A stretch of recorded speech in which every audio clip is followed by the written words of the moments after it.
Hello and welcome to Colin and Curtis in the morning. Colin, how are you doing? Doing great. Metal Gear is out.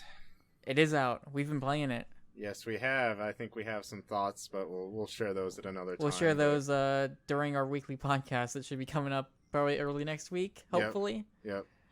Uh, so with that said, Colin, it's been a weird week. It's been like a week of like just a ton of games coming out. Mm-hmm. Not like a ton of news. There's been some news, and we'll get to that in a moment, but nothing too huge just yet. We're like on the verge of TGS though. Yep. Yes, we So are. we're getting there. So with that said, let's just, let's drive into it. Let's drive. Let's drive, because that game, Drive, is coming to PS4 and Vita next year. They got announced earlier today. So Drive, Colin, if you don't know, is a game that it's a racing game, but it's a game where you're racing along multiple tracks at the same time. Mm-hmm. So if you look at the video, you see like there's like 3 tracks that are kind of stacked on top of each other, it looks like. Yeah. And you're racing on all 3 of them. So here's the thing, Colin. Mm-hmm. You might be asking, how do I race 3 different tracks at the same time? How do I race 3 different tracks at the same time? Well, I'm glad you asked, Colin, because I can give you that answer. Oh. So what you do is you switch between the tracks. So maybe you're racing on like the top track and you're doing pretty well. So it's like, all right, I'll let the computer take hold of this for a little while. And then you switch to the bottom track because you're falling behind in that one. And you got to keep like managing all the different tracks and switching constantly to make sure that you're all 3 tracks you're doing well in. Does this sound like anything to you?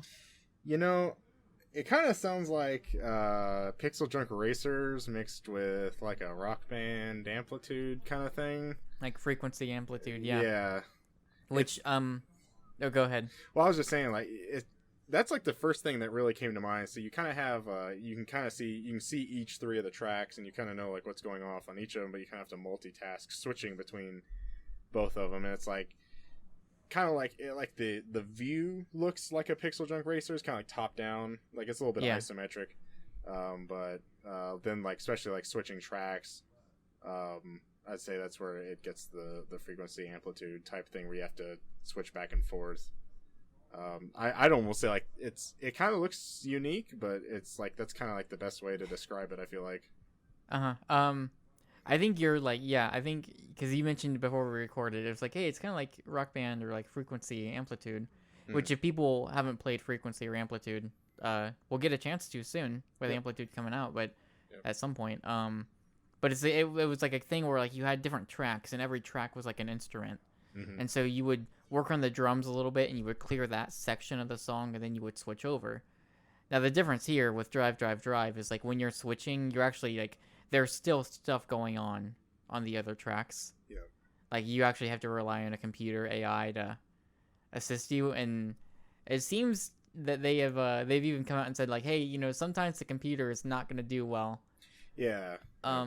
So I don't know about you. This kind of sounds like something I would need to play first because like it sounds cool, but the idea of having to manage like different tracks that the AI is racing on, I could see that getting frustrating. Yeah.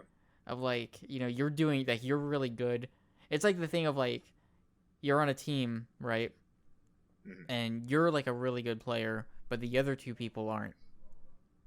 And so you gotta like you gotta carry the rest of the team. And I don't know about that.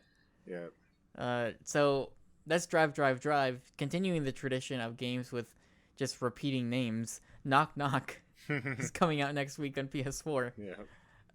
So this game actually sounds really interesting to me, at least, as a fan of horror in general. So Knock Knock was actually a Kickstarter game from a while ago. Finally making its way to PS4. It's kind of like hide and seek in a way, and you actually compared it to Don't Starve. Yeah. Sort of. Where basically your goal is to survive a night. You're living in this house, and there are like different, ghouls and ghosts and whatever that are trying to get into the house, and you have to kind of like stay in, like if you can build up your house like room by room and have different like layouts for whatever you need, and you have different abilities that you can build up over time to assist you. But your goal is like every night they said it was like 7 to 10 minutes or something, and so that is a level. So your goal is just to survive the night. And one of the ways to do that is like, if you're in a room, you want to keep the light on, because anywhere that there is a light on, like, you're safe. But you also have to manage the light because the light could go out at any moment. So different things like that. Like, I actually thought, like, I think that sounds really cool. It's good timing coming out near October. Also kind of sounds like that. Was it White Knight? The game that came out earlier this year. Oh, right. Yeah, sort of. Yeah. Yeah, it's kind of made me think of that also, like managing the light and things like that. For sure. So that is also that's coming out next week. They said September 10th, which is a Thursday. I wouldn't be surprised to see it just pop up on Tuesday. But anyways, also coming out next week is Leo's Fortune. Also coming to PS4. This is kind of your side-scrolling, looks like puzzle, maybe physics-driven platformer. You didn't seem too hyped up on it. Oh, I mean, it looks fine. I mean, it looks interesting. It does have kind of like a unique look, I'd say. Yeah. It just kind of looks like maybe something you get used to in a few hours, and then you just kind of know what to do. The thing that stands out to me is just like the art style. Yeah. It's just like a really, like, some, if you watching that video, it's there's just some areas that just look really, really nice. Mm-hmm. And so that's like, that alone kind of makes me want to play it. Like, I'm interested in just that. Yeah. But yeah, I mean, it doesn't look like there's anything there that is gonna radically change platformers. Yeah. It's not that it needs to, but I don't know. I think it looks interesting at least. But that's it for news. I mean, there's some other things, but these are kind of the three that we wanted to talk about. And as far as the main topic, there really isn't. With TGS coming up, we wanted to save our TGS discussion till next week. And so there was actually one thing, Collin, I would like to pick your brain about. Oh, yes. This is more of a subtopic than a main topic. Mm-hmm. So Shovel Knight came out this year. Yep. I would think it's probably fair to say it's probably one of our, it's a favorite among the crew. I think we all really like. I mean, I love that. I know I love that game. Eric likes that game. Mm-hmm. Pretty sure Brad likes the game. I think you like it as well. Yeah. The game is like, Shovel Knight is a fantastic game. We know that actually very soon we're getting the Plague of Shadows expansion. Mm-hmm. Well, we'll be able to play as Plague Knight, and I believe as long as nothing has changed, I think the plan for that is to be a free update. Yeah, I believe they've talked about that. That's going to be free. Yeah. So that's really cool, and that kind of helps us get into what I would like to ask you about. So this is kind of topical with Disney Infinity coming out this week, and it's that time of year, so like a lot of these kind of figure-based games are coming out. So Shovel Knight is getting an Amiibo. Now, Amiibo isn't anything related to what we cover, but the reason why this specific Amiibo is something that I wanted to talk about is because it's actually a thing that will be affecting us. Mm-hmm. Like, I mean, I have the Nintendo version of Shovel Knight as well, but for you and Eric and Brad and anyone listening who has Shovel Knight on a PlayStation platform, there is now content that you potentially might never get. Yeah. And that is basically, if you get a Shovel Knight Amiibo and you tap it to the thing, you instantly get a Shovel Knight co-op mode, but you also are getting special challenge levels. Yeah. Yep. Now, to be fair, we don't know what these challenge levels are. They could be kind of dumb. I don't know. Mm-hmm. But I wanted to, get your thoughts of like, how do you feel like as, a Shovel Knight player on PS4 or Vita, and you're sitting here like, oh, I really like this game, and here's some content that I might never get. Yeah. Because it's locked behind a figure, but also it's locked behind a figure that I can't even use. Yeah. And you can also correct me if I'm wrong, but didn't they even talk about like other? I might be completely wrong, but didn't they talk about other DLC that was coming for Shovel Knight was also going to be free DLC? Yeah. So like, okay. again, unless plans have changed, like with the success the Kickstarter had, like the plan has been that Plague Knight expansion. And I think there's 2 other expansions where you're playing as different knights. Okay. From different bosses you fought. I think those are also going to be free. Yeah, so my kind of thought would be like, well, this is kind of them having paid DLC a little bit. Um, as a Shovel Knight player, I'm not too upset, I would say. It's kind of like everybody's getting their own exclusive little content. Yeah, I mean, we should say, we got a Kratos boss fight, and Xbox got the Battletoads boss fight. Yeah. So like maybe it's something that Nintendo's getting to be their kind of like maybe a little exclusive content, but I would almost say maybe being able to play the entire game in co-op and having extra challenge maps might be a little bit more substantial than just fighting against Kratos. Oh, for sure. For 10 minutes or less. I mean, the co-op thing is like that sounds kind of cool. I don't know. It'd be really cool if it was like Shovel Knight and Shield Knight co-op. Yeah. That, because I think even Eric brought up to me a long time ago, like, how cool would it be if Shovel Knight 2 was like a co-op game with Shield Knight or something? Yeah. Which, well, anyways, and that would be really cool. But for me, it's like like if those challenge levels if there's a lot of them, that would be something I would want. Yeah.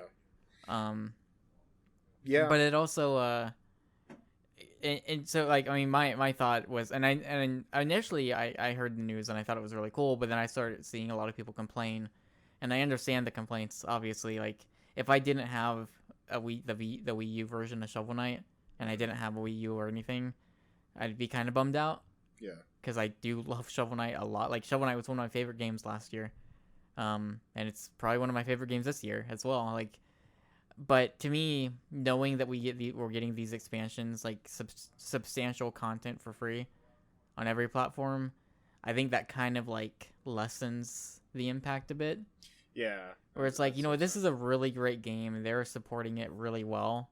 Like, they're not charging for these expansions. Like, that's awesome. Yeah. And so I kind of will let this slide. But at the same time, I think I'm also like, I'm going to go buy this Amiibo. Yeah. So I do want, like, I actually like am in a position where I'm gonna be able to get that content. So maybe I'm kind of even less upset about it. Yeah. And I also don't feel like I'm getting ripped off because I'm getting a nice little figure and stuff. Yeah. But this also plays into Collin. I know you're a huge Kingdom Hearts fan.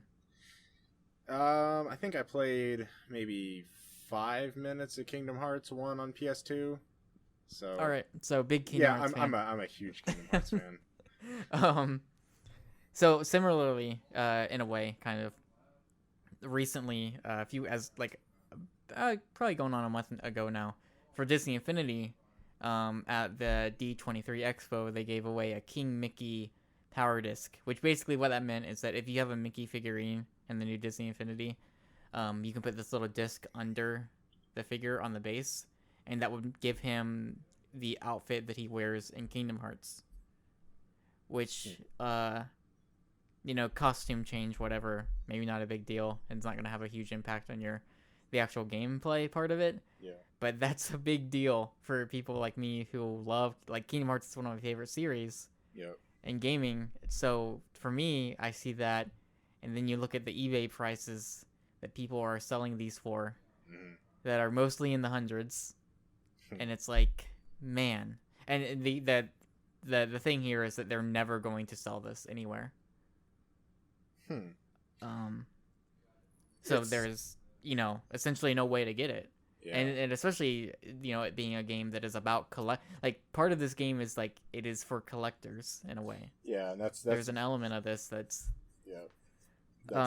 That's a big thing that's happening, especially with figures like, it even happened, it's been going on for like even a decade ago. Like you'd have a big, baseball player in a specific stance that you went to, but you could only get that figure at like San Diego Comic-Con or something like that. And then granted, these figures here like actually do actual content that like for people that want to see everything or they want to have everything in the game and like complete their game, it's almost like impossible for them to do those kind of things. Unless they're just paying, like just opening their wallets with endless amounts of money, which and I guess there's like two sides of it where it's like, well, I understand, you want to have like, it's cool to have the exclusive thing, and especially like for dedicated fans, like if you're gonna go to these expos or, wherever, like I guess for the Wii U stuff, it's like, hey, we just want to. We have this opportunity to be a figurine, an indie character being an amiibo. That's pretty cool, Yeah. and so it's like we want to do something really special for people who want to get it, because amiibos have this stigma of like, well, they don't really do anything that cool.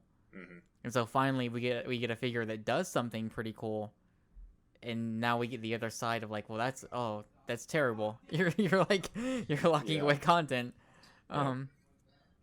And at the same time with the King Mickey thing, it's like, to me, I liked it when in one point in Disney Infinity 1.0 when it was like, here's the crystal figure, and it was just like a see-through figure. Yeah. And those were the limited edition ones, because it was like, I don't care about that. Yeah. It's like, as long as I can get the regular one, that's fine. So Sure. I don't know. But yeah, I just it's been a topic, especially the Shovel Knight thing of Sony fans or people who have the game on anything that isn't a Wii U or 3DS. Like, this is even though we've got our own exclusive stuff as well. Yeah. Like, here is like potentially substantial stuff that we're not gonna get maybe ever. Yeah. Yeah, and I think like kind of like we were saying, it's like, if the co-op mode does come out on PlayStation or Xbox, it kind of almost makes the amiibo useless. Mm-hmm. Again, so a part of me is like, on the surface you want to say, oh yeah, that'll probably come out to other platforms later, but then you kind of think about it and you're like, well, I don't know, maybe it won't. Yeah. I mean, the one thing with the King Mickey thing is like, this isn't the first time they've done something like this with Infinity and people have gotten mad, and then they've fixed it. They had a thing where like 2 Tron characters were exclusively digital to like the PC and iOS versions of the game, which are only toy box stuff, which is only like the creation aspect. And so all of that is digital anyways. Mm-hmm. Basically, when you buy a figure, you get a code, and you can redeem that code for that version. Okay. So they had these 2 Tron characters. They weren't going to make figures for them. They were just going to be digital. And like, people got upset. It was like, well, 1, we would like the figures, but 2, we want to be able to play them in the console version. Mm-hmm. And so this week with 3.0 launching, those 2 Tron figures came out. Yeah. And it's happened. There's been other times where it's happened. So I think I wouldn't be surprised if the King Mickey thing maybe a year from now was widely available. Yeah. But at the same time, they did come out and explicitly state on stage at a Disney Expo that we will never sell this. So that might be a little hard to go back on. Mm-hmm. Yeah. And even just kind of going off into a tangent, just random thoughts about Amiibo and whatever. Like, even with, I think it was Disney Infinity. There was like a black Spider-Man outfit. Exclusive to the Vita. Yeah, exclusive to the Vita version. And it's like, well, and that's like, another thing of like, well, some people don't want Vitas. Yeah, so even like I was reading an article talking about the Donkey Kong and Bowser Amiibos coming out for Skylanders. Like, to get the Dark Bowser or something like that, like, you have to buy the Wii U starter pack, but to get the Dark Donkey Kong, you have to buy the starter pack on Wii. And it's like, people don't even want the Wii version. Like, there could be people who don't even want the Wii version, but they'll buy it. I mean, with the Vita, like, some people already have the Vita. Like, I already had a Vita. Mm-hmm. So, why would I buy another one to get? Sure. Or what?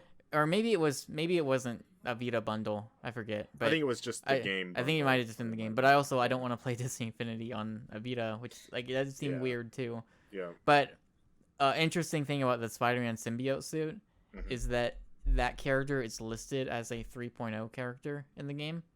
Okay. If you boot up 3.0, you can look at all the characters and you can sort them by 1.0, 2.0, 3.0. So the symbiote Spider-Man figure is actually listed as 3.0, which I think is a hint that that's going to be made available. Oh, okay. Yeah, as just a character the outside bundle, of the Vita thing. Yeah, the Vita bundle, wasn't that 2.0? Like, wasn't that? Yeah. Yeah, that's what I thought. Yeah. So it being listed as a new thing actually, I think leads me to believe that they're gonna put that figure out. Sure. Maybe in a couple months or something. Yeah. So and yeah, like, even what was it, the announcement they made at E3 that Boba Fett's only so right now the only way to get Boba Fett and the only way to get the playset that has like the original trilogy storyline, Mm-hmm. which is like it's how you would get Luke and Leia basically, because they come with that. The only way to get that is if you would have got and like pre-ordered the Ultimate Edition that was only on PS4. So basically, that was like for $115. You got the game that you would get for $65, and then so for an extra, like an extra $40, you also got the playset and figure, or something, or maybe no, extra $50. Sorry. What you would get is like you got everything you would have got regularly, but then you also get Boba Fett, and you also get the I don't remember the name of it, but it's Rise Against the Empire, which covers the story of episode 4, 5, and 6. Yeah. And then the only way to get that now is if you would have got that, which you can. I don't think you can unless you're like buying off eBay now. Yeah. And those aren't now. Those are actually going to be available like September 29th, so that's not a huge wait. Sure. But yeah, like but that's also a thing of like, well, if you didn't have a PS4, you're kind of out of luck on that. Yeah. Like, so it's it, weird. It can kind of be a mess sometimes. Yeah, I mean, like even like Disney Infinity, like when I decided I was gonna get it this week, it took me a couple days of like just pure research to be like to figure out everything, to be like, all right, yeah, like this is super confusing, and there's some things like there's some really screwed up things about this, but whatever. Yeah.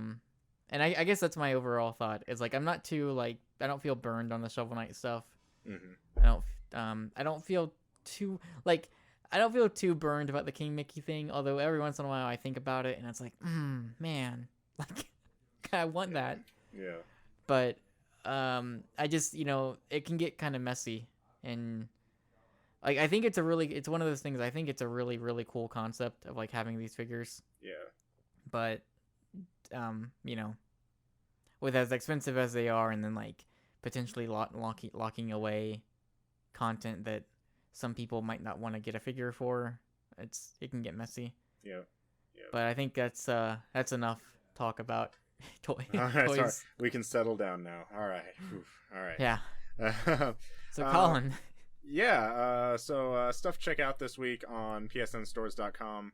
Eric reviewed Goat Simulator. I think he gave it a 4 out of 5, if I'm not mistaken. I want to say. I reviewed Calvino Noir. It's a game that I didn't really enjoy very much. It has like great voice acting, great writing, but just the gameplay is not there. It just has very, very frustrating mechanics to it. I think I gave it like a 1.5 stars or something like that. I just was not pleased with it. It was frustrating to the end. I'd say I beat it maybe like a week ago, maybe less than a week ago. And I got the trophy for completing the final chapter, and I looked at what the trophy percentage was, and the percentage was only at 2.8% of people who have Calvino Noir have completed Chapter 7, which is the final chapter.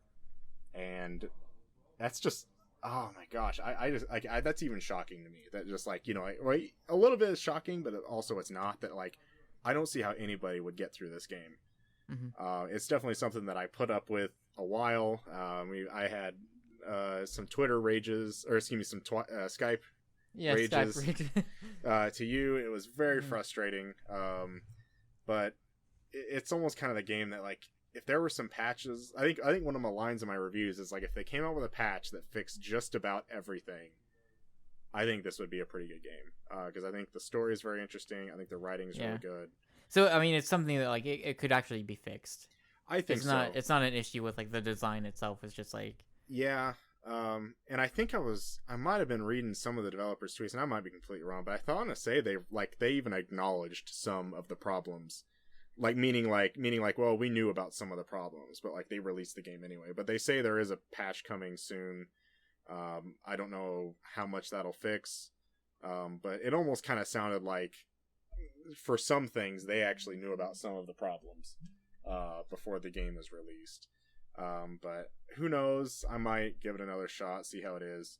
Then also Eric reviewed Nova 111 or Nova 111, Nova 11-1. I don't know, however you want to say it. I'm not sure what he gave that score. I think he really liked it, though. I would say it's something he's enjoyed, and I believe it was on our live stream the other night.